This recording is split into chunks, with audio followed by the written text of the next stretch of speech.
I think there's a cult-like thinking in mainstream media, whether they know they're being influenced by their sponsors or they're not. But I don't even think they understand how crazy it is. When I had Sanjay Gupta on, Sanjay Gupta is a very nice man. I think he's a good man. I really do. And he's a surgeon. I mean, he's very busy. The guy is constantly working. And he comes in to give medical information and give this, lay things out for CNN. And I think he thinks he's doing the right thing. When they asked him to be on the podcast, I don't know what they thought was going to happen. I think they thought they were right. I really do. I think my guess, and this is just a guess, but I have been in that world a little bit. Like I worked for CNN for a year, and I've done a lot of shows on Fox News, and I've met a lot of people, and talked to a lot of people who work at CNN and Fox News.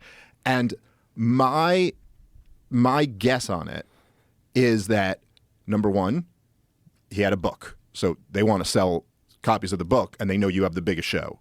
And so they're like, oh, this will be really good. And then I also think there's this thing where they all really do feel like we're the experts. And they know they're the experts because, I just got off the phone with, the chief of staff of the White House. And I know that, they're very into that kind of like that world where I've talked to everyone with status.